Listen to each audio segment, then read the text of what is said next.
Welcome to Gurumat YouTube channel. कैसे हैं students, सब बढ़िया? हाँ, थंबनेल से पता तो चली गया होगा कि आज क्या होने वाला है इस वीडियो में। वैसे तो इतना अंदाज़ा होता ही है, होने वाला कुछ नहीं है यार, बस 12th वालों को पढ़ाना है। फिजिक्स का एक टॉपिक है और एक बढ़िया सा नया चैप्टर है जो कि आप लोगों को पहले थंबनेल से पता है कि कितना है। वो है आपका प्रत्यावर्ती धारा, अल्टरनेटिंग करंट। अब यार इसमें बढ़िया, एक तो बेहतरीन चैप्टर है, बढ़िया सा चैप्टर है। और इसमें पढ़ना क्या क्या है आज ओवरव्यू करते हैं, इसका इंट्रोडक्शन टाइप में लेते हैं इस पार्ट को, फिर दूसरे सेकंड पार्ट से इसकी बाकी के जो कॉन्सेप्ट हैं वो समझाए जाएंगे। एक काम करते हैं, अगर वीडियो को आप सबसे पहले देख रहे हैं, अभी तक सब्सक्राइब नहीं किया है तो जल्दी से वीडियो को सब्सक्राइब कर लीजिए, लाइक भी कर लीजिए, शेयर भी कर लीजिए। फिर चलते हैं आराम से वीडियो के साथ। तो करना क्या होता है कि सबसे पहले आज ये जो चैप्टर है ना, प्रत्यावर्ती धारा, बहुत बढ़िया और इंटरेस्टिंग चैप्टर है। अब हमने करना क्या है, हमने पहले इसमें थोड़ा सा ये देखना है कि अभी तक जो हम पढ़ते आए हैं करंट, जितने चैप्टर में हमने यूज़ किया है, क्या कहीं अल्टरनेटिंग करंट को यूज़ किया है क्या, या सिर्फ हम डायरेक्ट करंट को ही यूज़ करते हुए चले आते हैं। तो उम्मीद तो अभी तक ये है कि जितनी भी चीज़ें अभी तक क्लियर की हैं हम लोगों ने, वो उसमें हमने डायरेक्ट करंट ही यूज़ किया था, अल्टरनेटिव करंट यूज़ नहीं किया था। आज बताएंगे ये कि अल्टरनेटिव करंट और डायरेक्ट करंट जो होता है उसमें क्या डिफरेंस होगा, खास उसमें डिफरेंस क्या है और वो कैसे यूज़ किया जाता है। डायरेक्ट करंट का यूज़ कहाँ पर है, अल्टरनेटिव करंट का यूज़ कहाँ पर है। तो चलो स्टार्ट करते हैं हम। आज का टॉपिक जो है आपका चैप्टर जो है, चैप्टर का फर्स्ट पार्ट है, एसी पढ़ना है ना, और पार्ट हमको लेना है फर्स्ट। चलो अब इसमें ये जो अल्टरनेटिंग करंट है, अल्टरनेटिंग करंट ये है क्या एक्चुअली में, सबसे पहले हम ये समझेंगे। लेकिन इससे पहले हम क्या करते हैं, इससे पहले हम एक काम कर लेते हैं, हम इससे पहले डीसी के बारे में जान लेते हैं, जिसका हम यूज़ अभी तक करते हैं। आप लोगों को तो पता ही नहीं होगा कि हम यूज़ किसका करते हैं, डीसी का कि एसी का। बता देते हैं आप लोगों की जानकारी के लिए कि अभी तक जो यूज़ किया है ना, अभी तक मतलब अपने घरों में नहीं यार, जो चैप्टर में जितना जो कुछ अभी पढ़ा है उसके बारे में बात करना है। तो उसमें जो ज़्यादातर यूज़ किया ना, वो डायरेक्ट करंट ही हम लोगों ने यूज़ किया था, डीसी यूज़ किया था। तो जो आपका डीसी था, यानी कि डायरेक्ट करंट जो था, डायरेक्ट करंट, तो ये जो डायरेक्ट करंट है ये होता क्या है एक्चुअली में, ये वन वे होता है। वन वे का मतलब एक डायरेक्शन में, वन डायरेक्ट होता है, एक डायरेक्शन में होता है। यानी कहने का मतलब ये है कि एक ऐसा करंट होता है जो केवल एक ही दिशा में बहता है। शुद्ध साफ तौर पे हम समझते हैं, एक ही दिशा में बहता है, उसे हम डायरेक्ट करंट कहते हैं। और जिसकी दिशाएं लगातार बदलती रहती हैं समय के साथ में, उसको हम अल्टरनेटिंग करंट कहते हैं। पहले समझते हैं जरा डीसी ये है क्या। ये वन वे है, एक डायरेक्शन में प्रवाहित होता है। एक डायरेक्शन में प्रवाहित होने का मतलब ये है, मान लीजिए कि ये आपका क्या है, टी है, और ये आपका क्या हो गया, करंट हो गया, आई हो गया। तो टी के रिस्पेक्ट में कौन सी धारा, टी के रिस्पेक्ट में कौन सी धारा प्रवाहित करें जिसे हम डीसी कह सके। हम ऐसी धारा प्रवाहित करेंगे, एक ही दिशा में बहे, क्या करें, एक ही दिशा में बहे, यानी कि ये पॉजिटिव वे में है, वाई अक्ष की धनात्मक दिशा में ही केवल बह रहा है, एक ही दिशा में बह रहा है, एक ही दिशा में चल रहा है। इसको हमने क्या कह दिया है, डायरेक्ट करंट कह दिया है। जरूरी नहीं है डायरेक्ट करंट बदल भी सकता है, कांस्टेंट भी हो सकता है। अगर कांस्टेंट हुआ तो हम कुछ इसको इस तरीके से भी लिख सकते हैं, ये टी है आपका, ये आपके पास में आई है, ये रहा, ये जो करंट है आपके पास में कांस्टेंट है विद रिस्पेक्ट टी, कांस्टेंट है आई टी। जैसे जैसे पढ़ेंगे आई के मान में कोई बदलाव नहीं हो रहा है, तो ये may be constant, may be not constant, it is variable, बदलाव हो भी सकता है, but only in one direction, it is called direct current. ठीक है, फ्लो वन डायरेक्शन में होता है, वन डायरेक्शन में होता है। इसका साइन अगर जैसे अब हम आपको ये बता रहे थे कि अभी तक हम लोगों ने कौन सा करंट यूज़ किया, अभी तक हम लोगों ने डायरेक्ट करंट को यूज़ किया है। आपको कैसे पता कि हम लोगों ने डायरेक्ट करंट को यूज़ किया है, तो जितने भी सर्किट अभी पढ़ते आ रहे थे ना, जो कुछ भी कर रहे थे उसमें ऐसा ही तो करते थे, बैटरियाँ लगा देते थे और चालू हो जाते थे, बस काम चालू हो गया। इसी तरीके से तो यूज करते थे।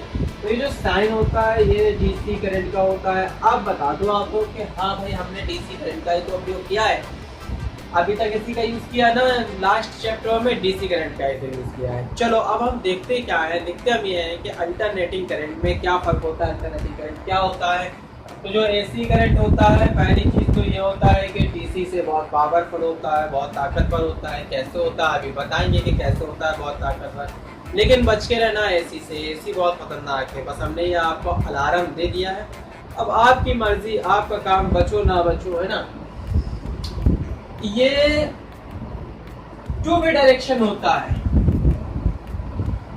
ना, टू वे डायरेक्शन यानी कि आपको हम ये बता दें कि दोनों दिशाओं में चलता है, अपनी दिशा को बदलता रहता है। मैग्नीट्यूड भी बदल सकता है, नहीं भी बदल सकता है, बी कांस्टेंट और नॉट बी कांस्टेंट। बदलाव मैग्नीट्यूड परिमाण में हो भी सकता है, नहीं भी हो सकता है, लेकिन लेकिन लेकिन direction be always changeable in two direction. इसको समझते कुछ इस तरीके से है, ये मान लीजिए आपका ग्राफ है, ये टी है, ये आई है, तो ऐसे ऐसे चलेगा, ऐसे ऐसे चलेगा। 1.5 cycle be positive and 1.5 cycle be negative. Once be positive, once be negative, positive negative, positive negative. क्या हुआ, ये हुआ कि दोनों डायरेक्शन में चल रहा है, दोनों डायरेक्शन में चलने वाला करंट, दोनों डायरेक्शन में चलने वाला करंट, करंट के नाम से झटका लगता है। दोनों डायरेक्शन में चलने वाला करंट जो होता है वो एसी कहलाता है, एसी कहलाता है भैया, एसी। ये वेरिएबल है, मतलब बदल भी रहा है, नहीं भी बदल सकता है। नहीं भी बदल सकता है का मतलब क्या हो गया, जैसे ये रहा आपके पास में, ये रहा, ये ऐसे बनाने ज़्यादा बेहतर होगा। तो अगर हमने ये देखा कि कुछ वैल्यू पे ये 0 था, फिर कुछ वैल्यू पे ये इस तरीके से आया, फिर कुछ वैल्यू पे ऐसे चला गया, ऐसे यहाँ देखा तो पॉजिटिव बट कांस्टेंट, बदल नहीं रहा। 1.5 cycle be negative but constant. तो इस तरीके के करंट को कहते हैं एसी करंट। ये कहलाता है आपका एसी करंट, जो समय के साथ बदलता रहता है। हाँ, ऐसा जरूर कह सकते हैं कि एक निश्चित समय के बाद परिमाण और दिशा में पुनरावृत्ति होती है, रिवीजन होता है। रिवीजन ऐसे होता है 1/2 and 1/2 1 cycle from here to there, यहाँ से लेके यहाँ तक 1 cycle, and once again we repeating 1.5 be positive, 1.5 be negative and 1 cycle। Similarly ये इस तरीके से फॉरवर्डिंग में इसमें चला जाता है और इसका रिवीजन होता रहता है। तो it is called AC and it is called DC. What is the sign of DC? Similarly as known as DC sign. And what is sign of AC? तो एसी साइन होता है कुछ इस तरीके का, अभी तक नहीं पढ़ा था ना, इसीलिए मैं कह रहा था कि आपने एसी का यूज नहीं किया है, डीसी का यूज किया है। सिंपल डीसी का यूज है, डायरेक्शन आपको पता है कि जो confirm 1 way direction it is called DC, but 2 way direction it is called AC. इसमें क्या डायरेक्शन होगी आगे चल के जब हम सब्जेक्ट के बारे में पढ़ाएंगे तो आप लोगों को बताएंगे कि इसकी डायरेक्शन क्या होगी। तो अब ये समझ चुके होंगे कि एसी और डीसी में फर्क क्या होता है, एक्चुअल में क्या फर्क होता है। अभी अभी हम ये कह रहे थे कि एसी बड़ा खतरनाक होता है, डीसी से तो कैसे खतरनाक होता है। उसके लिए हमें कुछ ऐसा जानना होगा, वो हमें ये जानना होगा साहब कि जो अल्टरनेट करंट है, अल्टरनेटिंग करंट है, अल्टरनेटिंग जो करंट है एसी, उसमें हमें कुछ चीज़ें चाहिए होती है। जैसे एक तो वेरिएबल होता है, 2 डायरेक्शन में होता है, बदलता रहता है, तो फिर हमें इसका एवरेज चाहिए होता है। जब हमें इसका एवरेज चाहिए होता है तो हम क्या निकालते हैं, एवरेज आई एम, और आई एवरेज ऐसा भी लिख सकते हैं, औसत मान, प्रत्यावर्ती धारा का औसत मान या माध्य मान। इसे किसे कहते हैं, औसत मान या माध्य मान? देखो वैसे तो सिंपल आपने पढ़ा होगा या बताएंगे अभी हम 2i0 अपॉन पाई ये वैल्यू होती है 2I0 अपॉन पाई IM की, लेकिन किस कंडीशन में होगी और कैसे होगी ये बताया जाएगा। Where is I is called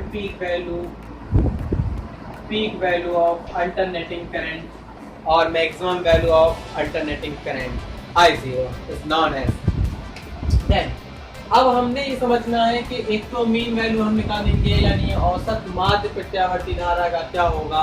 तो एक चीज याद रखना, अभी हम सिर्फ आपको ओवरव्यू दे रहे हैं, ये करके भी बताएंगे कि 1.5 cycle be positive, 1.5 cycle be negative 2I0 upon pi and total overall 1 cycle for total over 1 cycle be value is 0। अब आप ये समझ लीजिए कि 1/2 साइकिल के लिए पॉजिटिव वैल्यू जितनी होगी नेगेटिव वैल्यू भी उतनी ही 1.5 साइकिल के लिए होगी। तो टोटल साइकिल की जो वैल्यू होगी IN का जो वैल्यू होगा वो क्या होगा, आपका 0 होगा। सिमिलरली इसी तरीके से एक रूट मीन स्क्वायर वैल्यू होती है, root mean square value of I alternating current. ये वैल्यू होती है ये V0 इसको हम बोलते हैं I0 अपॉन रूट 2। ठीक है, इसकी वैल्यू हम यहाँ से कुछ इस तरीके से निकाल सकते हैं 0.637 I0 अगर हम इसको सॉल्व करेंगे तो, एंड सिमिलरली 0.707 I0 इस तरीके से भी वैल्यू इसकी होगी। तो हमने ये देखना है, अभी हम इसके बारे में आगे जिक्र करेंगे, बताएंगे आप लोगों को, लेकिन उससे पहले हमें ये समझना है कि अभी हमने ये कहा था कि जो AC होता है ना वो DC से बड़ा ज़्यादा खतरनाक होता है। तो जब AC DC से बड़ा ज़्यादा खतरनाक होता है तो कैसे खतरनाक होता है, पहले हम इसको थोड़ा सा समझ लेते हैं, ज़रा सा ले लेते हैं। यहाँ पे लेना क्या है, मान लीजिए जो अपने घरों में जो अल्टरनेट वोल्टेज होता है ना, प्रत्यावर्ती धारा जो होती है उसका जो वोल्टेज होता है वो 220 वोल्ट पे होता है। अमूमन जो घरों में वोल्टेज आना है वो 220 वोल्ट पर आता है। अब जब 220 वोल्ट पर आता है तो इट मीन्स ये वोल्टेज की RMS वैल्यू हुई, यानी root mean square of voltage alternating voltage is 220 volt. अब जब 220 वोल्ट तो what the peak value of, तो peak value similarly V0 is equal to आपका आएगा root 2 VRMS। Similarly, VRMS is called 220, then 1.414 into 220 multiplied by something 311 volt approx। अब हमने ये देखा कि जो हमारा अल्टरनेटिंग वोल्टेज था 220 पर 1.5 cycle plus 311 volt and 1 half cycle minus 311 volt, मतलब पहले आधे चक्र से दूसरे आधे चक्र में अधिकतम से लेकर अधिकतम प्लस 311 वोल्ट से माइनस 311 वोल्ट तक बदलाव होता है। OIL जो DC करंट होता है उसके लिए अगर आपका वोल्टेज 220 वोल्ट है तो ये भी ऑलवेज 220 वोल्ट ही रहेगा, इसमें चेंजिंग नहीं होना है।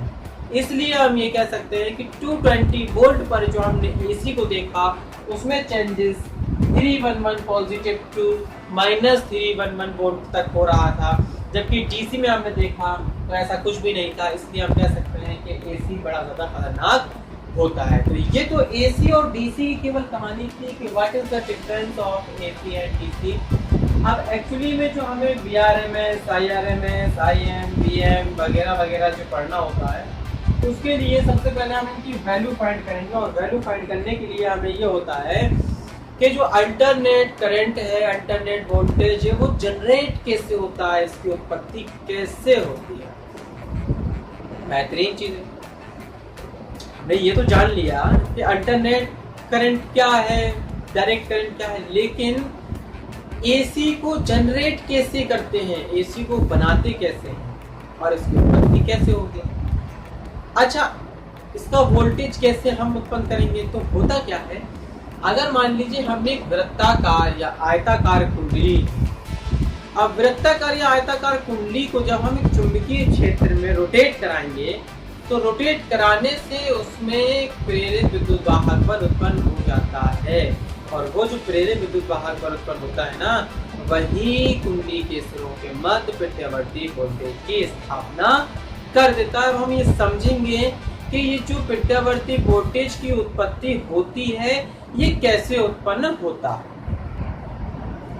तो हमने क्या समझना है, हमें ये समझना है कि एक कुंडली है और वो कुंडली चुंबकीय क्षेत्र में अक्ष के परितः घूम रही है, तो उसके सिरों के मध्य उत्पन्न प्रेरित विद्युत वाहक बल का मान कितना होगा।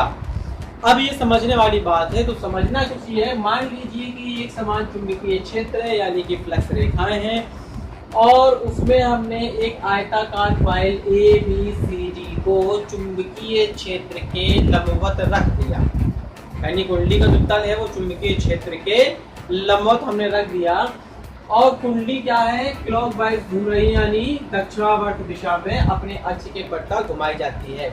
तो आप लोग जानते हैं कि जब किसी कुंडली को चुंबकीय क्षेत्र में अक्ष के परितः घुमाया जाता है तो फ्लक्स रेखाओं को वो कुंडली काटेगी, उसका तल फ्लक्स रेखाओं को काटेगा और काटेगा तो फ्लक्स में परिवर्तन होगा और परिवर्तन होगा तो एक प्रेरित विद्युत वाहक बल उत्पन्न हो जाएगा। और यही कुंडली किसी बाह्य परिपथ से जुड़ी हुई हो तो उस परिपथ में एक प्रेरित धारा प्रवाहित होने लगती है। अब हमने ये देखना है कि मान लिया कि एक समान द्विचुंबकीय क्षेत्र है, उसमें कुंडली रखी हुई है। अगर हम कुंडली को दक्षिणावर्त घुमा रहे हैं तो कुंडली के तल पर अगर हम एक लंब खींचे, एक हमने लंब डाला तल पर, तो मान लिया कि एट दैट सिचुएशन ये लंब जो है फ्लक्स रेखाओं की दिशा से थीटा कोण बनाता है और ये थीटा बराबर आपका क्या है, ओमेगा टी है। ओमेगा जहां पर आपका कोणीय वेग है और वो ये बता रहा है कि कुंडली को ओमेगा कोणीय वेग से घुमाया जाता है और जब कुंडली टी समय में घूम जाती है तो उसका कोण थीटा बनाने लगता है चुंबकीय फ्लक्स रेखाओं की दिशा के साथ। तो अगर हम ये मान लें कि इस कुंडली का क्षेत्रफल कैपिटल A हो तो कुंडली में हमने ये माना है कि n फेरों से मिलकर के बनी हो, तो प्रत्येक फेरे का जो चुंबकीय फ्लक्स होगा वो आपका कितना होगा, वो आपका फाई बराबर B × A और अगर थीटा कोण बना रहा है तो BA cos थीटा हो जाएगा चुंबकीय फ्लक्स। अब जो चुंबकीय फ्लक्स परिवर्तन की दर होती है उसको हम व्यक्त करते हैं d∅/dt से, क्योंकि समय परिवर्तन के साथ ही कुंडली का घूमना हो रहा था। तो जब समय के साथ कुंडली घूमेगी तो समय के साथ ही चुंबकीय फ्लक्स में परिवर्तन होगा। चुंबकीय फ्लक्स में परिवर्तन हो गया तो यहाँ पर हमने क्या कर देना है, d/dt कर देना है। फाई की वैल्यू आपके पास में BA cos थीटा थी, अब BA cos थीटा ये आपका थीटा हो गया। लेकिन हमको यहाँ पर क्या पता था, हमको यहाँ पर ये पता था कि थीटा बराबर आपका क्या चलता है, ओमेगा टी चल रहा है। थीटा बराबर ओमेगा टी, तो हमने यहाँ पर रख लेना है ओमेगा टी। अब जब ओमेगा टी हो जाना है तो BA cos ये कांस्टेंट है, इससे हमें कोई मतलब नहीं। cos ओमेगा टी का अवकलन हो जाएगा आपका माइनस साइन ओमेगा टी और ओमेगा टी का कांस्टेंट वैल्यू क्या है, ओमेगा, तो ओमेगा तो हो जाएगा मल्टीप्लाई फाइनल वैल्यू आपकी कितनी का क्या है, minus BA omega sine omega T. ये आपका निकल जाएगा d∅/dt की वैल्यू, यानी चुंबकीय फ्लक्स परिवर्तन की दर निकल करके आ गई। अब जो उत्पन्न प्रेरित विद्युत वाहक बल होता है, फैराडे का नियम ये कहता है कि जो उत्पन्न प्रेरित विद्युत वाहक बल होगा वो सभी उस कारक का विरोध करेगा जिससे वह स्वयं उत्पन्न होता है। तो वह चुंबकीय फ्लक्स परिवर्तन की दर के कारण उत्पन्न हुआ था तो वो इसी का विरोध करेगा, इसका विरोध करेगा। तो E बराबर माइनस d∅/dt होगा और जब इतना होगा तो d∅/dt की वैल्यू पुट अप करेंगे तो positive BA omega sine omega T निकल आएगा। और अगर फेरों की संख्या n हो तो यहाँ पर n लगा दिया जाएगा NBA omega sine omega T. इसका अर्थ ये हुआ कि जो कुंडली हम चुंबकीय क्षेत्र में घुमा रहे थे उसके सिरों के मध्य जो प्रेरित विद्युत वाहक बल उत्पन्न हुआ था वो प्रेरित विद्युत वाहक बल साइन ओमेगा टी यानी जिया के पर डिपेंड करता है, साथ साथ टी पर डिपेंड करता है। टी के मान को अगर हम बदलते रहेंगे तो ई का मान लगातार बदलता रहेगा। अब हमने यहाँ पर ये देख लेना है कि अगर मान लीजिए ये वैल्यू साइन ओमेगा टी की वैल्यू 1 हो जाती है। 1 कम होती है जब भी कोई ट्रिग्नोमेट्रिकल फंक्शन की वैल्यू 1 हो जाती है तो उसके सामने वाली वैल्यू हमेशा और हमेशा मैक्सिमम हो जाती है। यानी इसका मतलब क्या हुआ, इसका मतलब ये हुआ कि ई मैक्सिमम हो जाएगा और ई मैक्सिमम हो जाएगा तो ये वैल्यू 1 हो जाएगी तो ये NBA ओमेगा कहलाएगा। और ई मैक्सिमम जो वैल्यू होती है उसे ई नॉट से व्यक्त करते हैं, यानी ये peak value of electromagnetic force कहलाएगा, प्रेरित विद्युत वाहक बल। का अधिकतम मान ई नॉट से डिनोटेड करेंगे। तो ई नॉट बराबर अगर इतना हो गया तो उसमें जब हम शिफ्ट करेंगे तो ई बराबर ये ई नॉट साइन ओमेगा टी कहलाएगा। फर्स्ट ऑफ ऑल अगर हमने ये मान लिया टी इज इक्वल टू 0 होता तो ई इज इक्वल टू 0 हो जाता। मतलब कि क्या हुआ, फर्स्ट ऑफ ऑल अगर हम इसको नहीं घुमा रहे हैं तो प्रेरित विद्युत वाहक बल कोई भी उत्पन्न नहीं होगा, लेकिन जैसे जैसे हम घुमाएंगे वैसे वैसे विद्युत वाहक बल उत्पन्न हो जाएगा। तो ये तो कहानी ये थी कि जब हम एक किसी कुंडली को, चाहे वो वृत्ताकार हो या फिर वो आयताकार हो, अगर हम किसी चुंबकीय क्षेत्र में उसे रोटेट कराते हैं तो रोटेट कराने के फलस्वरूप उसके सिरों के मध्य एक प्रेरित विद्युत वाहक बल उत्पन्न हो जाता है। अब ये प्रेरित विद्युत वाहक बल की थोड़ी सी और भी कहानी है। हाँ देखिए, हमको समझना क्या है, हमको ये समझना है कि जो E बराबर 0 साइन ओमेगा टी आया था, ये साइन यानी ज्या वक्र पर डिपेंड करता है, समय के साथ भी डिपेंड करता है। तो किस तरीके से इसमें बदलाव होगा। फर्स्ट ऑफ ऑल एक कंडीशन थी हमारे पास में, वो कंडीशन कुछ इस तरीके से थी कि ये कुंडली थी, ये इसकी अक्ष थी, ठीक है, कुंडली थी और ये इसकी अक्ष थी। अब हमको ये देखना था कि प्रारंभ में जो कुंडली का तल था वो चुंबकीय क्षेत्र के लंबवत है। अभी कुंडली का तल चुंबकीय क्षेत्र के लंबवत है, कोई भी मोशन नहीं हो रहा है। यहाँ पर हम एक ज्या वक्र देखेंगे क्योंकि ये ज्या पर डिपेंड करता है, तो इसको बहुत आराम से समझना है। फर्स्ट ऑफ ऑल अभी यहाँ पे जो कंडीशन है वो कंडीशन 0 डिग्री पर है।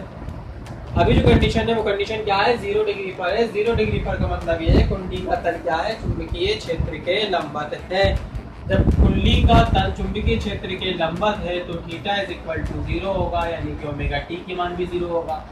और जब इसका मान 0 होगा तो ई बराबर क्या हो जाएगा, ई नॉट साइन ओमेगा टी का मान 0। साइन 0 का मान क्या होता है 0, तो टोटल वैल्यू 0 निकलेगी, यानी प्रेरित विद्युत वाहक बल अभी क्या है, 0 है। प्रेरित विद्युत वाहक बल 0 है। लेकिन जैसे ही हमने कुंडली को घुमाना शुरू किया तो इसमें क्या होगा कि फ्लक्स रेखाएं जो है वो धीरे धीरे काटना शुरू कर देंगी। अब हमने यहाँ पर ये देखना है कि जब कुंडली का तल 1/4 मात्रा में घूम जाएगा तो जो कुंडली का तल है वो चुंबकीय फ्लक्स रेखाओं के समांतर हो जाएगा। यानी कि हमने कुछ इस तरीके से देख लेना है कि अब ये तल जो है कुछ इस तरीके से हो गया, ये कुंडली का तल है। अभी ये कंडीशन कितनी बनी, ये कंडीशन आपकी 90 की बनी। तो अब धीरे धीरे प्रेरित विद्युत वाहक बल क्या हुआ, प्रेरित विद्युत वाहक बल बढ़ के अधिकतम हो गया। प्रेरित विद्युत वाहक बल बढ़ के अधिकतम हो गया। प्रेरित विद्युत वाहक बल का बढ़ना मतलब फ्लक्स रेखाओं की संख्या धीरे धीरे घटना। क्यों, क्योंकि पहली कंडीशन इसकी लंबवत थी, ये फ्लक्स रेखा, ये कुंडली का तल, ये लंबवत है। अब लंबवत है तो मैक्सिमम फ्लक्स रेखाएं इससे होकर के गुजर जाएंगी, यानी अधिकतम से अधिकतम फ्लक्स रेखाएं जब इससे गुजरेंगी तब प्रेरित विद्युत वाहक बल कम होगा। क्यों, क्योंकि फ्लक्स रेखा प्रेरित विद्युत वाहक बल उसी से तो उत्पन्न होता है जिसका वह ग्रोथ रखता है। तो फ्लक्स रेखाएं सबसे अधिक तो प्रेरित विद्युत वाहक बल कम, फ्लक्स रेखाएं कम तो प्रेरित विद्युत वाहक बल अधिक, जिसका विरोध जितना ज्यादा वो उतनी कम। तो अब यहाँ पर हमने ये देखा कि फ्लक्स रेखाएं धीरे धीरे धीरे धीरे धीरे धीरे 1/2 घूमेंगी। 1/4 घूमने के बाद में ये फ्लक्स रेखाएं हो गई, कुंडली का तल हो गया, दोनों पैरेलल हो गए। अब चुंबकीय फ्लक्स रेखाएं यहाँ पर थी, मैक्सिमम काट रही थी, फिर धीरे धीरे फ्लक्स रेखाएं कम हो गई, कम हो गई, कम हो गई, कम हो गई, बिल्कुल कम हो गई। फ्लक्स रेखाओं का कम होना शून्य हो गया। तो फ्लक्स रेखाओं का कम होना शून्य हो गया, यानी कि प्रेरित विद्युत वाहक बल अधिकतम हो गया। एट दैट सिचुएशन थीटा बराबर क्या हो जाएगा, 90। साइन 90 की वैल्यू अधिकतम होती है तो ई बराबर क्या आ जाएगा, ई नॉट। यानी अब इस कंडीशन में जो प्रेरित विद्युत वाहक बल होगा वो अधिकतम होगा। फिर से अब ये चला, फिर ये घुमा, फिर ये घुमा, फिर ये घुमा, फिर ये घुमा, तो ये फ्लक्स रेखाएं धीरे धीरे बढ़ी बढ़ी बढ़ी बढ़ी। फ्लक्स रेखाएं बढ़ी तो सडनली प्रेरित विद्युत वाहक बल धीरे धीरे घटने लगा।